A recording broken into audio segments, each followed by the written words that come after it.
Good morning, ladies and gentlemen. Is it warm enough for you? It's going to be great. My name is Jamie Boskett. I have the privilege of serving as the president and CEO of the Orr, Virginia Museum of History and Culture, and I'm proud to be the first to welcome you this morning as we officially open Richmond SailFest and mark in earnest our regional commemoration of America's 250th anniversary. In the spirit of this anniversary, and to kick things off, if you would please rise if you're able for the performance of our national anthem sung by the very talented Dr. Lisa Edwards Burrs.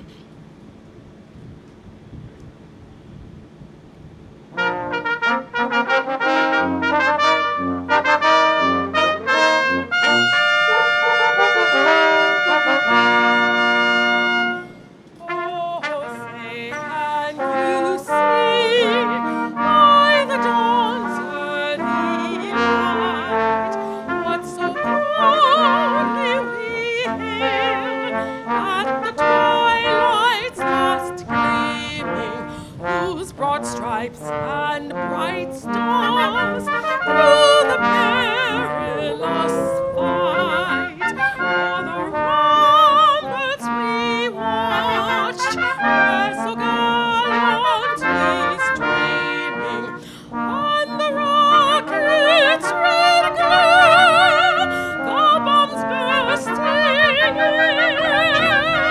gave proof through the night that our flag was still there. Oh, say, does that star-spangled banner yet wave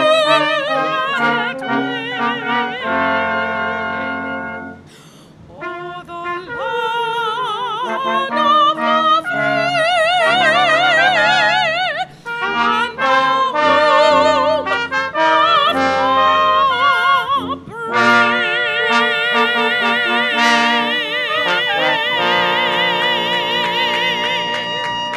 of the Thank you, Lisa. That was a beautiful way to begin our brief ceremony today. Ladies and gentlemen, on behalf of the VMHC's Board of Trustees, our talented staff, and our incredible network of members and supporters, I'm so honored to be here and to represent the VMHC in our wonderful partnership with the City of Richmond, to celebrate the culminating moments of an extraordinary effort by these two parties to host Richmond SailFest and to kick off our 250th commemoration. As many of you know, VMHC is the oldest museum in the Commonwealth of Virginia and one of the oldest and finest in the nation. Older than the Smithsonian, older than half the states of these United States.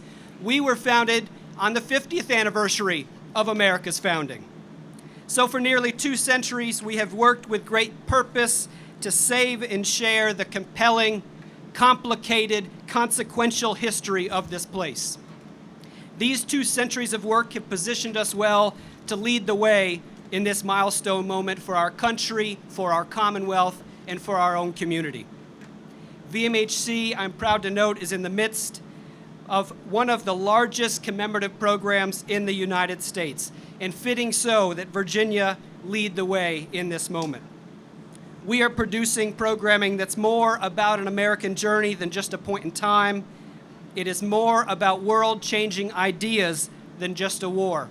That's important to remember.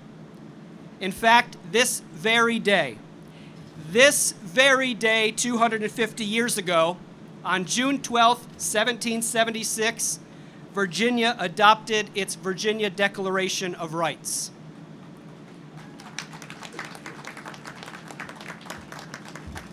Drafted, of course, by Virginian George Mason, this document would inspire fellow Virginian Thomas Jefferson in the drafting of the Declaration of Independence, which, by the way, was underway right now 250 years ago. It would also then serve as the basis of our United States Bill of Rights. And I quote, that all men are by nature equally free and independent and have certain inherent rights, life and liberty, happiness and safety. that all power is vested in and consequently derived from the people.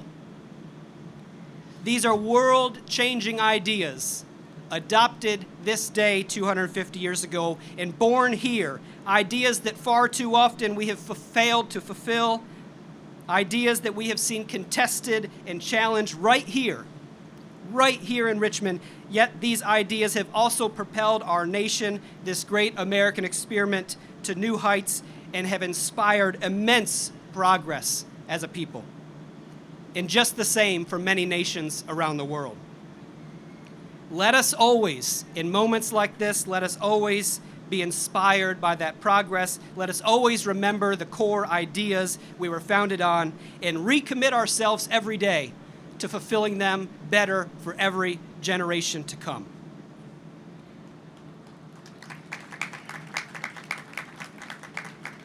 We have a great many people to thank for helping bring Richmond SailFest to life. First and foremost, I must express my deepest appreciation for our wonderful partners in this endeavor with the City of Richmond.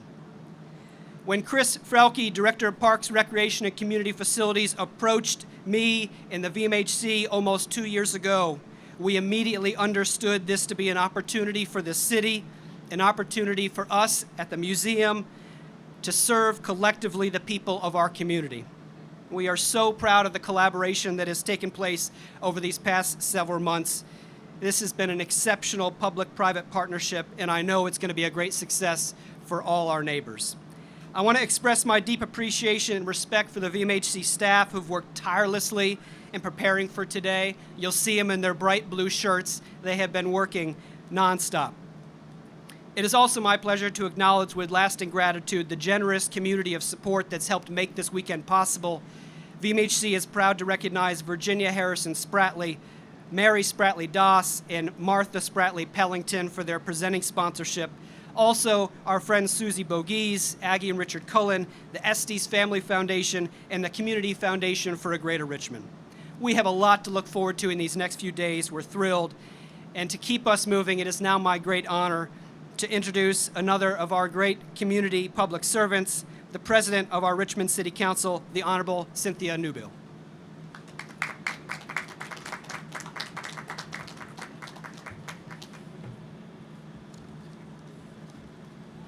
Good morning, everyone. Good morning. Oh, come on. Good morning, everyone. And I would like to just say welcome to Richmond's SailFest here in our beautiful East End community. And if those of you who know me, I would start out by saying how great a day it is in the district.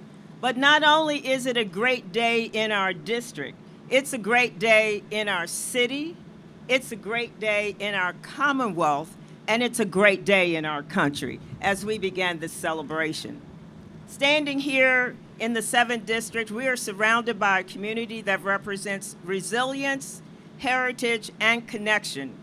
This district has long been a cornerstone of Richmond's story, a place where history and progress meet, where families take pride in their neighborhoods, and where we continue to build toward a future that includes everyone.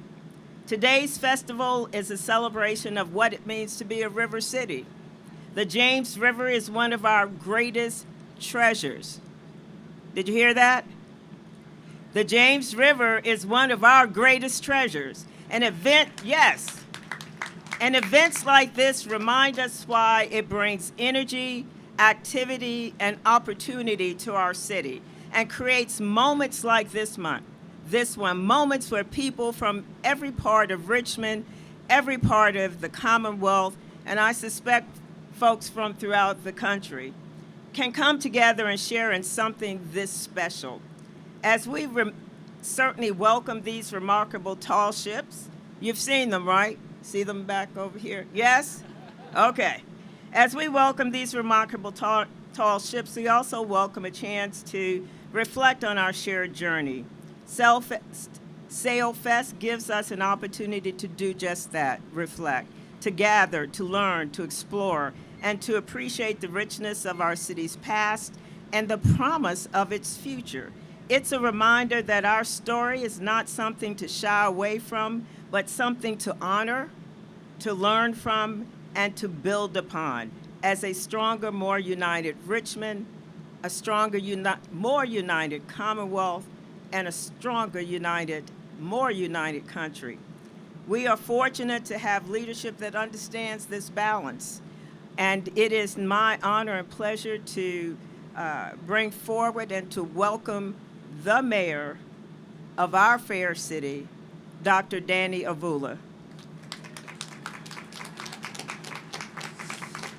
Thank you, President Newbill, and thank you all for being here today. Welcome to SailFest. This is a super exciting day in our city. It is also a hot one, as we're all recognizing. And days like this, I'd rather be in the river than by it, but this is pretty cool too. It is really a joy to welcome people from far and wide. I know throughout the course of this weekend, we will have many, many visitors from the Richmond region, from beyond, but we also have these crews from Norfolk, from Baltimore, and all the way from the Netherlands. And so let's welcome our guests and thank them for being a part of this incredible celebration. You know, the James River in so many ways is the lifeblood of our city today, but it has been for hundreds and hundreds of years, and it has played an incredibly important role in the history of our Commonwealth and the history of our entire country. And this whole year, as we acknowledge the 250th anniversary of our country, that means a lot of things here in Richmond, right? It is part celebration, it is part wrestling with the complexity of our past. It's part inspiration for how we continue to form a more perfect union for the next 250 years. Now, I have lived here in this great city of Richmond for 26 years, and a huge part of what has fueled my love for this place is the way that, as Cynthia said, Richmond does not shy away from its past. Our city is steeped in history, and I think the greatness of our city, our beauty, our diversity, and the richness of Richmond is a direct result of the honest reckoning that we have done and been doing for decades here. And I think SailFest is yet another example of how we grapple with the fullness of that history and ultimately become a stronger history because of it. As we stand here on the banks of the James River, we celebrate the fact that we would not be here had it not been for the arrival of ships like these so many years ago. But we also recognize that the history of ships sailing up the James River here to Richmond is really complicated. You know, when Captain Christopher Newport sailed here from Jamestown in 1607, he planted a cross on the hill, and with that began years of persecution of the land's original inhabitants, the Powhatan. And centuries before the Europeans arrived on these shores, remember that dugout canoes carried families and food and tools and traded goods between villages and tribes. And we must remember that when these ships first sailed up the James more than 400 years ago, this land was not a wilderness waiting to be settled, but it was already a vibrant network of relationships, of economic activity, and of community. And just like today, our river connected people. The Powhatan welcomed these new European settlers in their most vulnerable moment, taught them how to survive in this new environment. But ultimately, as greed gave way to war and violence, within a generation, most of the tribes between the York and the James River were decimated. Too many of the land's first inhabitants in the place that we now call Richmond were lost to history. And in the years to follow, the James River would carry thousands of enslaved Africans into the city. Right across the river right here, thousands of kidnapped men, women, and children arrived at Ancaro's Landing and walked along the riverbank, eventually making their way to Shockoe Bottom, where they were confined, tortured, and sold into a life of slavery. And in the 19th century, Richmond became one of the largest slave hubs in the United States. So many enslaved Africans came through Richmond that even today it is believed that 1 in 4 Black Americans across America can trace their roots back to our city. And throughout all of this time, the river and the ships that traveled along it were also a source of commercial development for Richmond and for freedom. George Washington oversaw the building of the Kanawha Canal along the James River, which was the first operating canal system in the U.S., and that canal connected Richmond and other eastern cities to the western United States, and it expanded travel and commerce for our city and really ultimately for the nation as a whole. And in the years to follow, Black and Irish laborers would endure dangerous conditions to expand that canal and grow our city's economy by helping transport flour and tobacco and coal and people, both free and enslaved, up the treacherous falls of the James and ultimately around the world. Now, if you look at our city's flag, you will see a faceless boatman, a boatman that represents the unsung heroes, the boatmen of the James, that transported goods along the river and were such an important part of our city's early economy. It's believed that at one point, up to 98% of these boatmen were men of color, and that the river was actually a source of freedom for these men and their families, both figuratively and literally. Not only did the river provide an avenue for enslaved boatmen to travel without the harsh supervision of their masters, but they were also known to help transport slaves to freedom by picking up freedom seekers along their journey and then taking them to ships here in Richmond that would ultimately carry them north.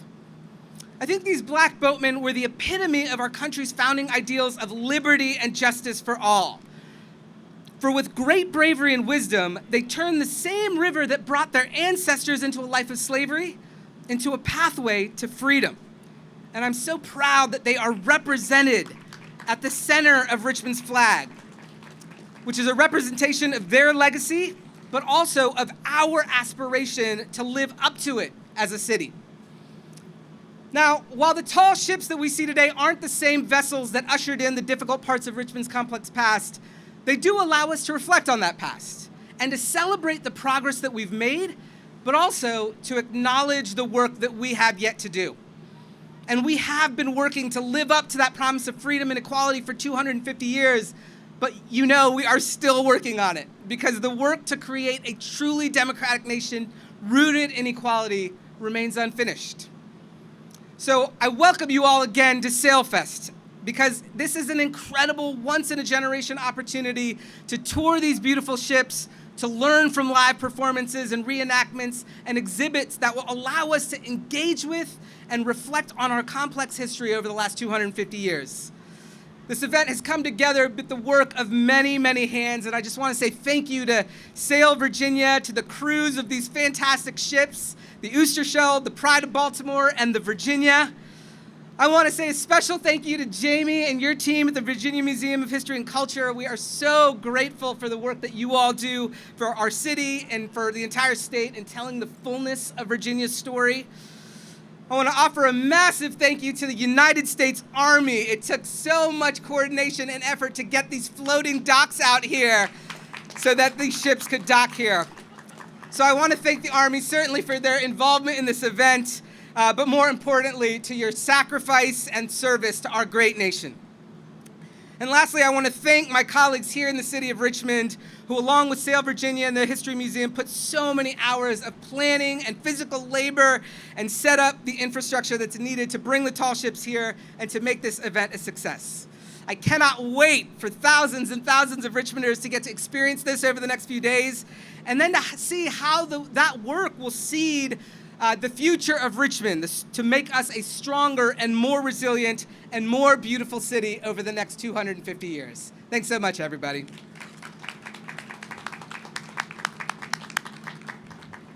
Thank you, Mayor Vula. Thank you, President Newbiel, and for everyone at the city and the VMHC for pulling this off. The fun begins now. This is 3 days designed to bring our community together, to learn, to reflect, to aspire together. So let it begin, but I need your help. We're going to count down from 10 to open this festival with the Pride of Baltimore with a shot across the bow. Join me now. 10, 9, 8, 7, 6, 5, 4, 3, 2, 1.